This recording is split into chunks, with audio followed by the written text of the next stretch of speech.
Hi everybody, it's Lisa Tamati from Running Hot Coaching. Today I just wanted to go over some really basic tips that can help you with your training.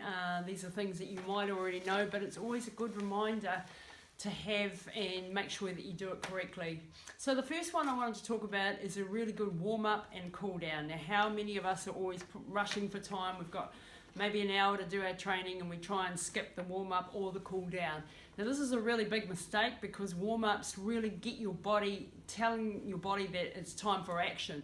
And maybe you've been sitting at a desk all day or whatever and everything's shut down. You've got your muscles are all closed up, nothing's really engaged. So before you go out and do it, make sure you spend 5 minutes doing a really good warm-up, and at the end of it, cool your body down. It's telling the body that you're actually stopping now, and it's getting that heart rate back down and stretching out all the muscles that you might have worked out.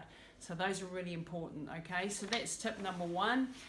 Tip number two, for runners especially, we tend to neglect everything bar collecting kilometers. Now, resistance training and going and doing weights either at the gym or doing body weight training, CrossFit, the likes of that type of thing is really, really important at least twice a week. It only takes 15 to 20 minutes, 30 minutes at max, and it's really important so that you can strengthen the body in order to be able to cope with the load of running. Okay, so you need to be stable, you need to be strong, you need to have balanced muscles, you need to be making sure that your glutes are engaging correctly, and all of that type of thing only happens when you train your body with resistance workouts. Running is also a very one-sided type of exercise, and you won't get ripped, you won't get stronger, you will have better cardio fitness, but you won't be all-round fit. So I really highly recommend that you go and do a couple of resistance workouts every week, if not more. The third tip, daily, and I mean daily, 5 to 10 minutes of mobility and flexibility work. Now, included in that section, I would put some rehabilitative work. So instead of sitting on the couch watching TV, you might want to get onto your foam roller, you might want to do a bit of stretching, a bit of Pilates, a bit of yoga, and doing that on a daily basis, especially when you're training hard, so that you can start to rehab those muscles that you've been working really hard out.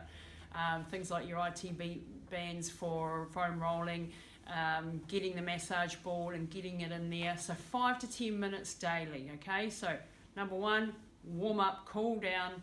Number two, resistance workouts. Don't neglect the rest of the body just because you think, I'm only a runner, that's all I want to do. You've got to have a strong body in order to run properly. And the third one is flexibility and mobility. Now, flexibility and mobility will help you in your strength workouts, and it will also have you help you have a better technique when you're running. Number four is eat and drink like an athlete. Now, none of us are going to be perfect perhaps with our eating and drinking regime. I know I'm not, but I aim to live a very healthy lifestyle overall. It's not what you do on occasion. You know, we all trip over and a donut ends in our mouth sooner or later, but it's important to eat fresh, whole foods, as fresh as you can get them, organic if you can afford it, organic if you can, out of your own gardens even better. Cut out processed foods, cut out packaged foods with 1,000 E numbers in it. If you can eat like your grandmother ate, then you're on the right track. So eating whole foods and drinking regularly. Most of us need between 2 and 3 litres of water a day, depending on your size and how much you're working out.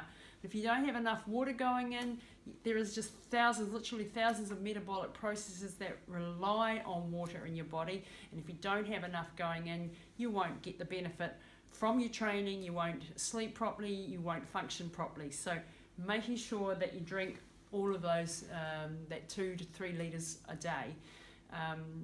And also having the right electrolytes, so your potassium, your magnesium, your sodium, your calcium, all of those things are really important as well as drinking your fluids. If you're just drinking plain water and then training, you're liable to have deficiencies in those areas and you won't be able to hold on to the water and it won't be able to do its job. Number 5 is plan the week ahead. So I like to have a look at my training schedule on a Sunday and sort of plan where I want to do my training sessions, who I want to do them with, and get a rough idea of what times that I hope to be doing them. That way I'm organised, I've got my plan, I know why I'm doing it and when I'm doing it. It just helps sort of clear the mind a little bit and helps you prepare for the week's upcoming events. And the last tip I wanted to talk to you today about is if you are aiming for a specific run, maybe a marathon, maybe a trail run, maybe an ultra marathon in the hills, in the mountains, make sure you train on the terrain that you're likely to encounter in the race. There's no use going out and training every day on a road if you're going to be running 100 miles up in the mountains. You've got to really be specific. Train those muscle groups that will need to be strong when you're training for the actual race. Okay, so those are my tips for today. Thanks for watching, and we'll see you again soon.